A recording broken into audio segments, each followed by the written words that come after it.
Alright, I think I synced this up right this time. Alright, so I'm going for a ride, people. And I know, I've been doing this a lot lately. But it's fucking summer. I fucking love it. And so, I want to thank everybody who's been watching.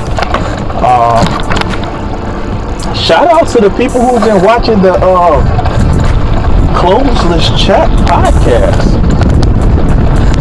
Kind of got me inspired to put more of my things on the channel. Just adjust this camera. And I think this is gonna be one of the ones, since it's mostly just me riding the bike and talking. I think this is gonna be one of those ones that I actually put out there as well.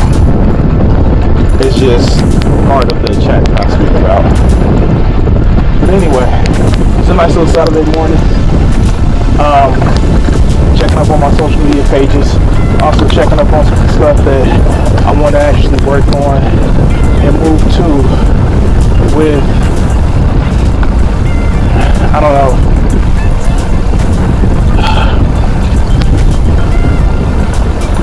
just following and catching up on some real life shit.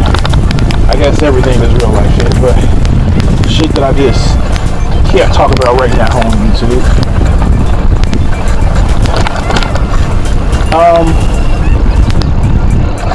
Yeah, it's pretty nice out here. It hasn't hit 80 yet, but it's going to 80.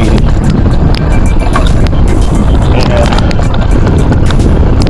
place my pedal so I can actually get a little bit more out of my riding today. Just enjoying shit. Making sure that I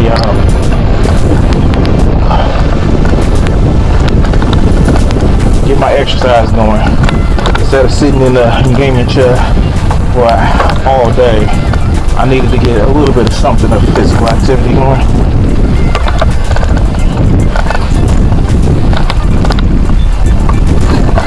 It's kind of weird with this new pedal. So if you see the video actually move around kind of weird, that's it. Anyway,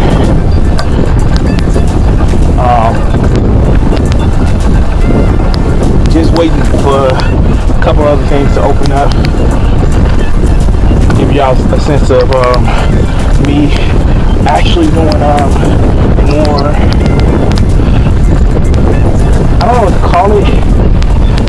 You want to call it exploration? I think you call it exploration.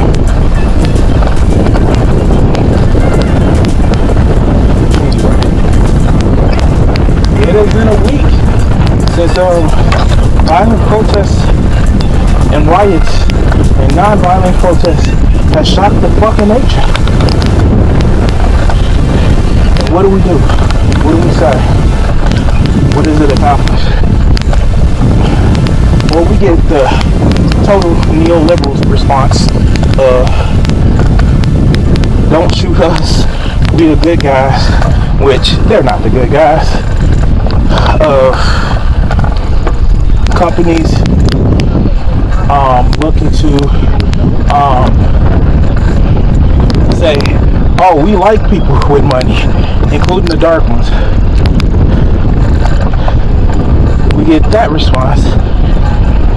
And as I was discussing with Bubbles, by the way, check out the Closest Chat if you want to hear somebody have a conversation with me in real time. But as discussing with Bubbles, we were having a conversation about how so many African Americans are getting the "we support you" and "we want to loan this to you" and "your money is good with us" type thing. And you know, it's appreciative. Do they have a profit motive just like all the woke companies about doing it? Yeah. Does it make financial sense to do it? Yeah. I mean, like, I don't knock them for wanting to get money for it. Even though I think the capitalist system is actually broken, but it drives the change. And you never want to, for somebody from my position, you never want to just rely on it being financially feasible to make the change, because it was financially feasible to go and pillage the southern hemisphere. So as long as you realize that shit can change in an instant, you use them for the tools that they are. I mean, you use the tools that you have, and it's cool. Had a couple different conversations. I was on a PlayStation chat, and somebody was like, well, I don't support the social justice warriors. And I was like, okay, cool. And this is funny.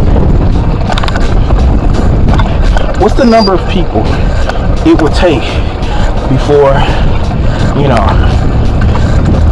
violent protests to be too out of hand because it affects so many people? And I started listing questions. Does it take 100 years of rule, 200 years of rule before you say, hey, that's too far because we're so used to it? It's too many people. Then I started making some interesting points. And, this is not to shut somebody up. This is not to address. This is just to address the concerns of just having empathy. Does it take, is it, when you have more than 50 states, it's a problem? The violent protesters are lionized? Is it 25 states? Then it's 25 states, it's too many people to change. Is it 13? We're not even going to say states. Let's say 13 colonies before violent violent insurrection, revolutions, protests, and all this other good shit.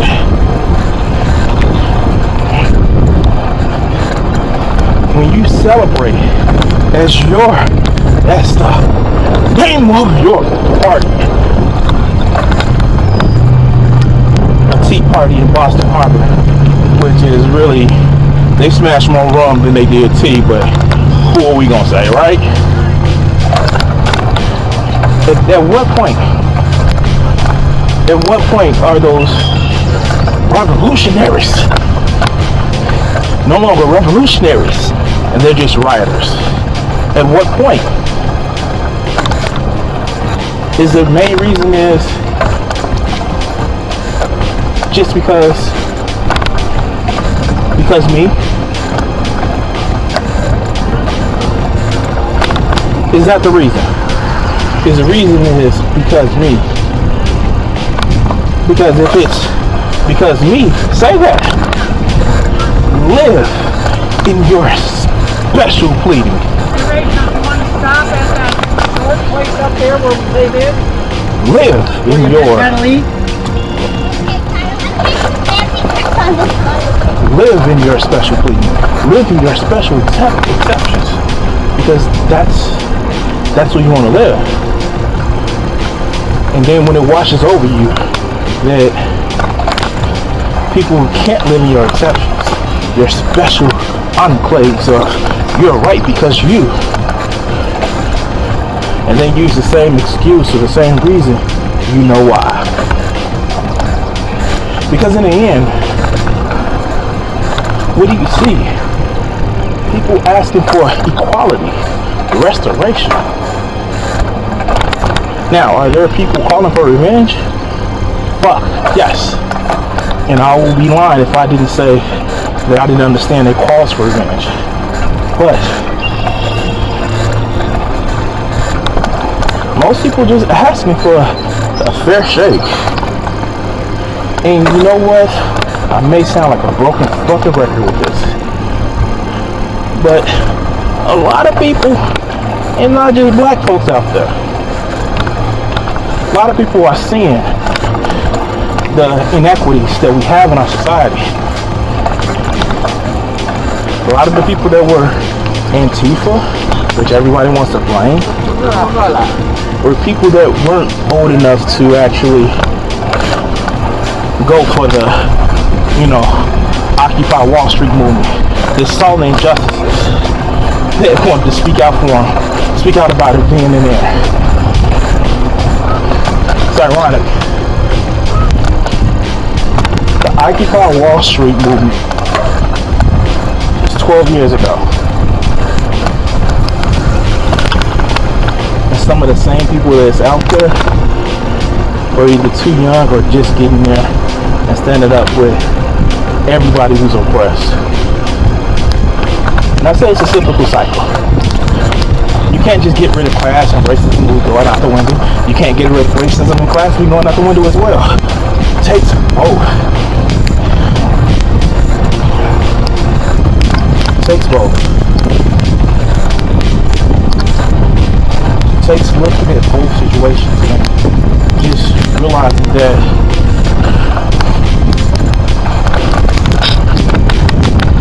a lot of people are in a shit place, and they're looking for something,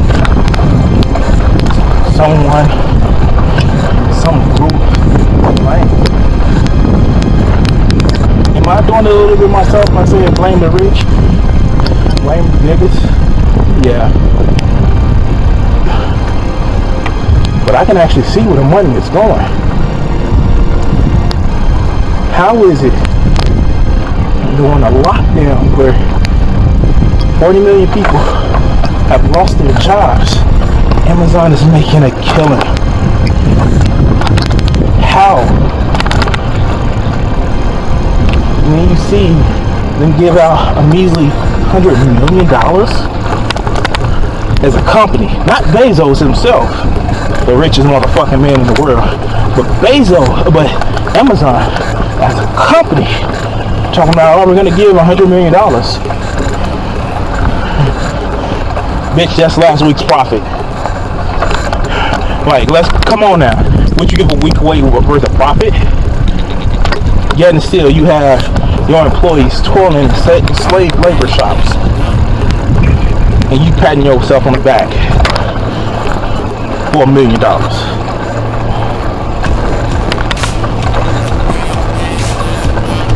I don't know what to tell you. I'm looking at this shit like, really? Then you get these people that's like, well, what more can you want? I want that. I want that. I want that. I want that. And what is that? Well, if you want to actually start it, let's clean the record for everybody who's been charged with a drug crime. Let's end the drug war. You know what? It'll save more money. Let's give Medicare for all. Like, for real. Like, no, just Medicare for all. Just it. Let's guarantee housing for people. See, that's that indirect shit that won't put money directly in people's hands, but they're getting used to a standard of living where it's just like, oh, excuse me, thank you. They're getting used to a standard of living where there's like, I don't have to scrape and scramble. And I know the thinking, people will say, turn around and say that give somebody for something for free, they want to appreciate it. Yet and still, there are people who live in paycheck to paycheck. They still don't give a fuck about the material things. The things that you complain about. You complain that that's their neighborhoods. They're destroying their own neighborhoods. So they don't care. And why don't we try to give people shit for free? And oh yeah, don't mean test the shit. Don't sit back and say, well, this is only a poor people thing. Let's make that shit universal. So nobody would have that animosity, that hate to say, well, they're getting it in, I gotta work hard. This is gonna be a really weird video. I'm going off, I'm laying out a plan like I'm trying to run for shit. That's not it. Just me thinking out loud. You know, it's a fun thing. So, all it took was people to burn a motherfucking city down for a city to disband the use of all chokeholds. Wow.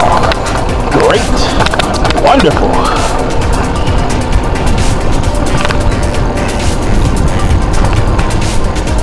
If you're listening to this, I'm making a face of like, that's all it takes? It takes a movement of the country for you to stop using chokeholds. Damn. I wonder what it take for motherfuckers to stop getting the indiscriminate right to just fire on people.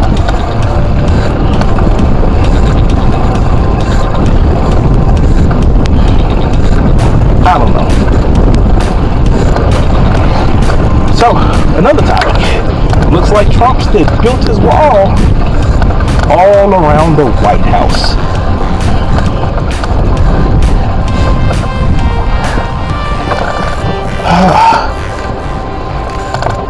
He has built a wall all around the motherfucking White House. Hold on, guys.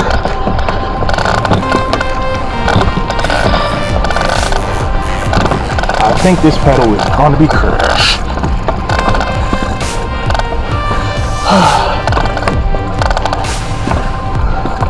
But yeah, he has allowed for a wall to be built.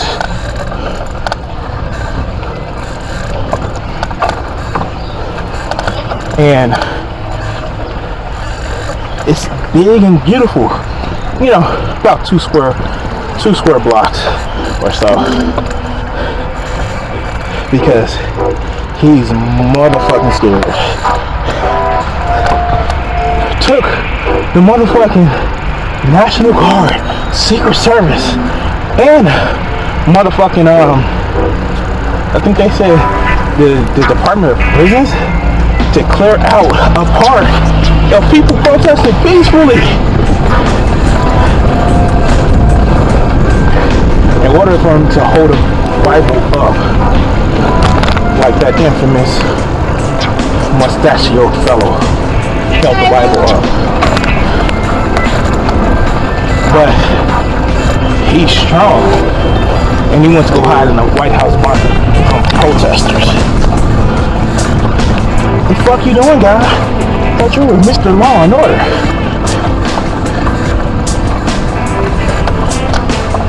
Talking about when the shooting starts, and then the military.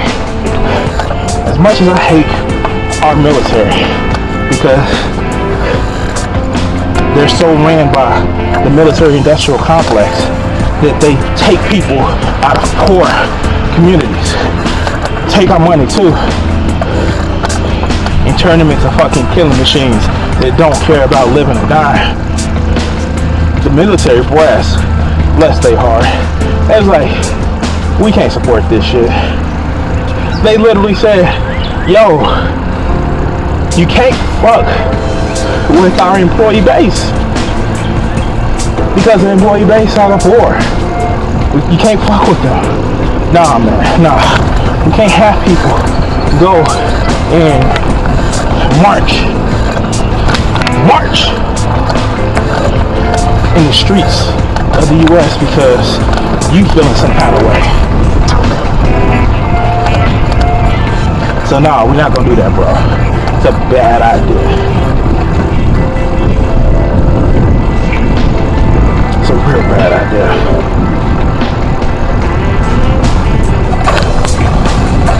Which is kind of ironic because the military doesn't like doing that to people on our soil, but foreign soil. You know what? I gotta admit, some of them was kind of after seeing Iraq and Afghanistan, they was like, let's not look at people in the face. So that's one of the things that I see. So I don't know. If you guys have noticed, I'm riding a little bit further than what I normally ride. I feel a little bit better.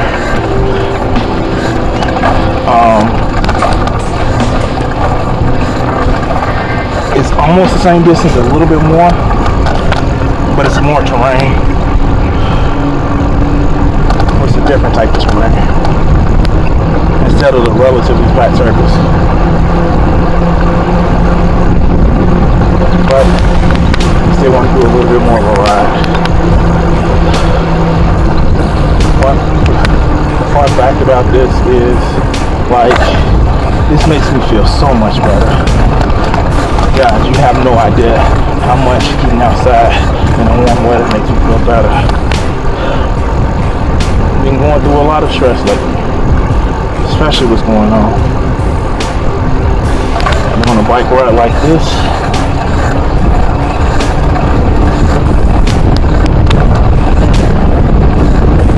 it feels so much better.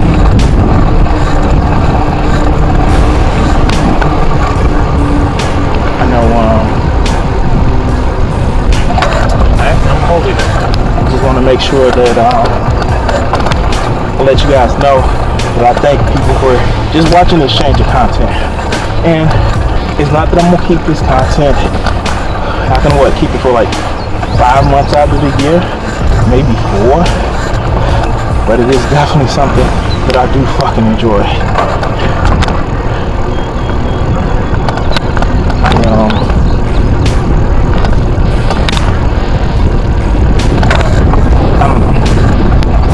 I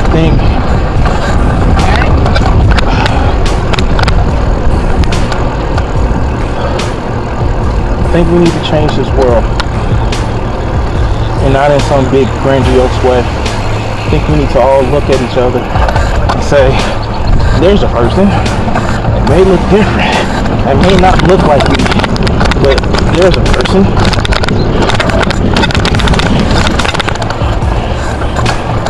I think that's one of the ways that you get people to change about stuff.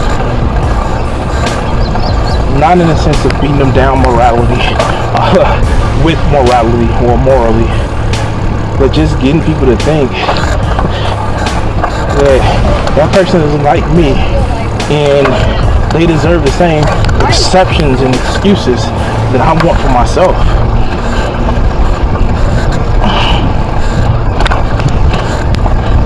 I'm just so tired. So tired of people not caring about other people. It's one of those things where it's just like, I'm not there. I do not care.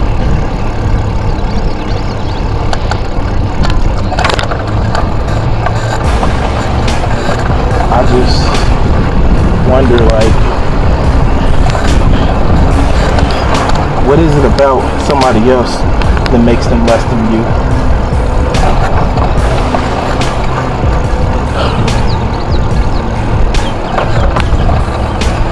Anyway, I have been talking a lot of shit, and this is going on for quite a bit while longer than I wanted to. And as soon as I get to this point, I'm gonna turn my ass back around, and then we're going to I'm gonna go back home, hop in the shower, eat my small little lunch, and I don't know, get on stream and do some art and drawing and shit. But this is a wonderful neighborhood. I wouldn't say neighborhood, because it goes through some of the neighborhood. This is a wonderful little trail, Page River, bike trail.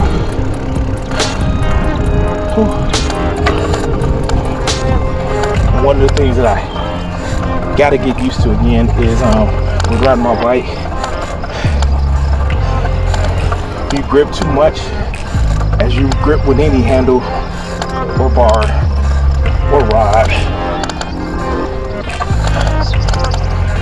it can leave a little bit of a tingling. But hey, that's what you get used to, right?